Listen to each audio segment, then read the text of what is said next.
Okay, so let's define sensation and perception first. Now, sensation is the immediate response of our sensory receptors, the eyes, the ears, the nose, mouth, and fingers, to the basic stimuli such as light, color, sound, odor, and texture. Perception, on the other hand, is the process by which sensations are selected, organized, and interpreted. Now, what Gary undergoes in the story is what we call perceptual process. Let us discuss the perceptual process.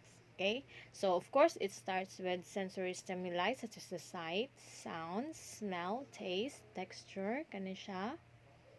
Ay, okay. So, ayaw niyang magpa-circle. Okay, fine. Okay, so it is then transferred to our sensory receptors. For sight, of course, we use our eyes, the ears, the nose, mouth, and skin, respectively. And then, here is the three stages of panuway sining PowerPoint ta. Uy, aba, ginagalit mo ko ha. So, mo ni siya ang three stages of unsa perception, the exposure, the attention, and the interpretation.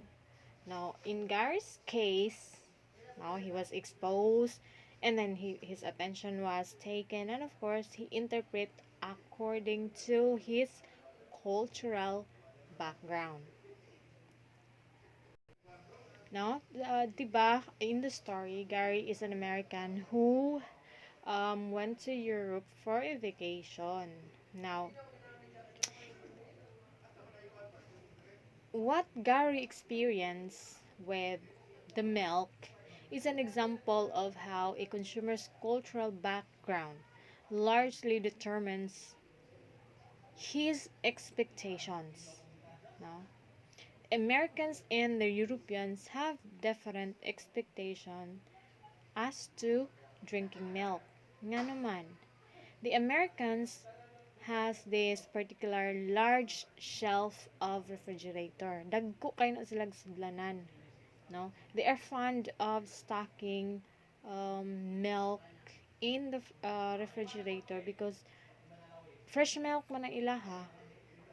But in Europe, lahi ang ilang design sa refrigerator. They only has a particular or enough shelf or space for foods in the refrigerator. That is why they are more fond of UHT.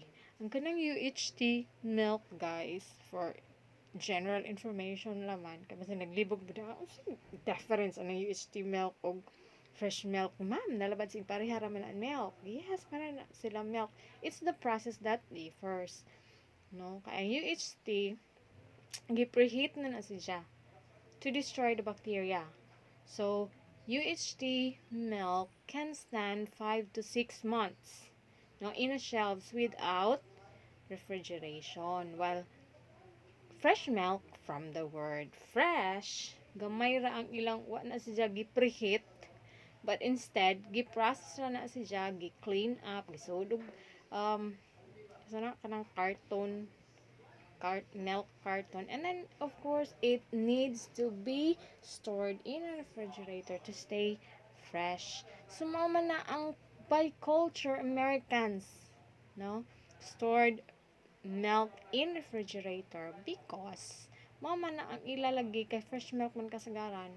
So mao tong si Gary nag-negative siya. He has this negative perception with that particular milk nga wala gi refrigerate. So, if you apply this concept or the story to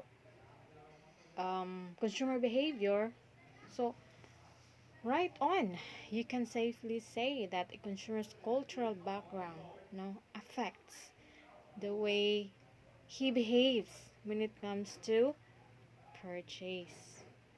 Okay? Subtan, girls and boys. O saram day boy, girls and boy. Okay? So mo na siya.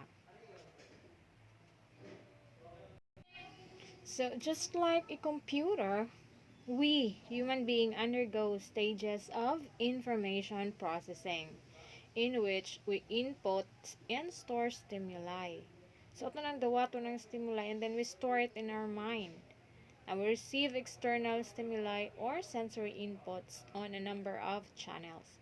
The inputs then are our five senses. Now that detects what are the raw data that begin with per- uh, perceptual process. Okay? So, muna siya ang explanation. Okay, for your reflection. Ma'am, uy, mo pa ganing pag-discuss. Reflection na da dyan. Yes! Okay. So, some studies suggest that as we age, our sensory detection abilities also decline. So, what are the implications of this phenomenon for marketers who target elderly consumers? Okay, so imagine that you are a marketer. Now, according to research, no, as we age, our sensory detection abilities also decline. So, what is this for you as marketers? Now, you can, I will be creating submission links. How many man I ma'am? Link only. So, I'll be creating a submission link in Moodle so you can pass your written answer to this reflection. Now, your reflection should not be more than three kaya bang 3 sentences? Yes! 3 to 4. 3 to 5 naman. 3 to 5 sentences. It should not be more than that.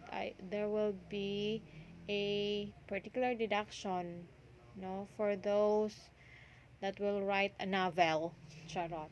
Just a very brief, no, um, thoughts about the implications of this phenomenon for you as future marketers. Okay? Okay, so we're done with learning objective number 1. Let's go to the learning objective number 2. So, nasabtan na ang learning objective number 1. Now, do you understand now how perception is considered as a three-stage process? Oh, grabe na siya po. Wow. Ay, mahilak na gajud ko. Anyway, okay. So, next learning objective is the design of a product is, the design of the product is now a key driver of its success or failure. Mo ba? Let's see. How could this be? Is it really true? I'm a little bit skeptic, charot. So let's find it, discover together. So medyo unta tong kuan oy kanang what you call that? Virtual exchange of idea. But anyway, let's get on with this.